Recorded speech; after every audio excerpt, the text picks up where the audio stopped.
वो बहुत खुशनसीब होते हैं जिनका खून भारत माँ के लिए काम आता है। कुछ ऐसे लोग हैं जिनका ना हम नाम जानते हैं ना उन्हें पहचानते हैं। ये मुट्ठी भर लोग अपनी पूरी जिंदगी अपने वतन के नाम कर देते हैं, ये जानते हुए कि इस सफ़र के अंत में ना उन्हें कभी नाम मिलेगा और ना सम्मान। यहाँ तक कि उनके मौत के बाद उन्हें अक्सर अपने वतन में 2 गज जमीन तक नसीब नहीं होती। ये कहानी उन्हीं सूरवीर हिंदुस्तानियों को सलाम करती है। आज कहानी भारत के उस महान जासूस की, उस रविंदर कौशिक की, जिन्हें भारतीय खुफिया गलियारों में दी ब्लैक टाइगर के नाम से जाना जाता है। दुनिया में जब जब वीर दिले जासूसों की बात होगी, जब तक इस टाइगर का नाम सबसे शीर्ष पर आएगा। वो टाइगर जो भारत का शेर था, वो टाइगर जिसने अकेले ही पूरे पाकिस्तान को हिलाकर रख दिया था, वो टाइगर जिसने हंसते हंसते अपनी जवानी अपने भारत में। रविंदर कौशिक का जन्म 11 अप्रैल 1952 राजस्थान के श्री गंगानगर जिले में हुआ था। पाकिस्तान की जेल में जासूसी के आरोप में सजा काटकर रूपलाल भी रविंदर को ही अपना उस्ताद मानते थे।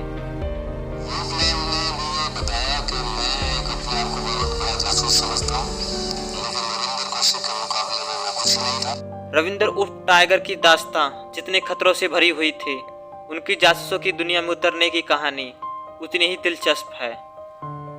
1965 की भारत पाक जंग के वक्त यह लड़का अभी किशोर अवस्था में कदम रख रहा था। जवानी में कदम रखते रखते ये युवा 1971 की भारत पाकिस्तान जंग का भी गवाह बना। इस वजह से कच्ची उम्र में ही देशभक्ति का जज्बा मजबूत होता गया।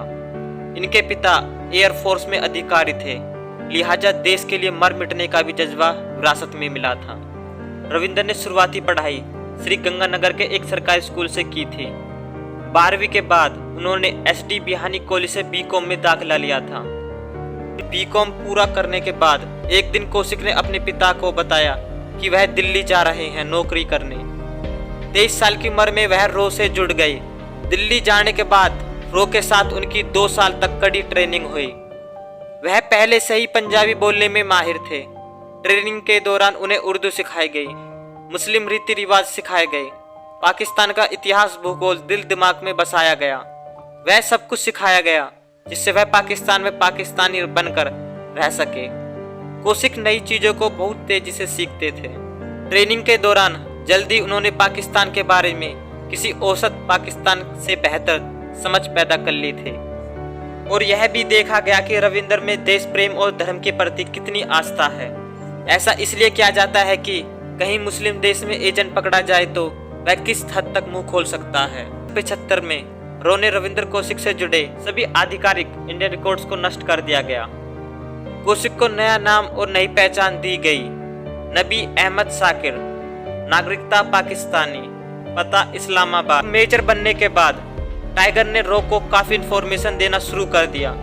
पाकिस्तान के हर जालसाजी प्लान के बारे में रो को पहले ही पता चल जाता। पाकिस्तान की हर खुफिया जानकारी लीक होने के बाद पाकिस्तान की तत्कालीन भारत सरकार की एक चूक हो गई। हुआ यूं कि भारत सरकार चाहती थी कि रविंदर की मदद के लिए एक और जासूस पाकिस्तान भेजा जाए और खुफिया जानकारी के लिए साल 1983 में इनायत मसीह नाम का एक जासूस पाकिस्तान भेजा जाता है। इनायत को बताया गया कि हमारा एक एजेंट पाकिस्तान। जैसे ही इनायत पाकिस्तान बॉर्डर क्रॉस करता है तो पाकिस्तान की आर्मी उसे गिरफ्तार कर लेती है। पाकिस्तान की आर्मी ने इनायत मसीह को इतना टॉर्चर किया कि वह टूट गया। इनायत ने सारी बातें पाकिस्तान की आर्मी को बता दी, जब पाकिस्तान की यहाँ तक कि वो मेजर भी है। अब पाकिस्तान ने अपनी चाल चली और इनायत से कहा, तुम जिस काम के लिए आए थे ऐसे ही उससे मिलो। जब अगले दिन रविंदर और इनायत की मुलाकात होनी थी, जब पहले से ही घात लगाए पाकिस्तान की सेना के अफसर रविंदर कौशिक उर्फ नबी अहमद को गिरफ्तार कर लेती है। अब पाकिस्तान की सेना ने उनका इलाज नहीं किया। रविंदर अपने घर खत भी लिखा करते थे। रविंदर के पिता बार बार भारत के नेताओं से मिलते रहे। नेताओं ने कभी उनका साथ नहीं दिया।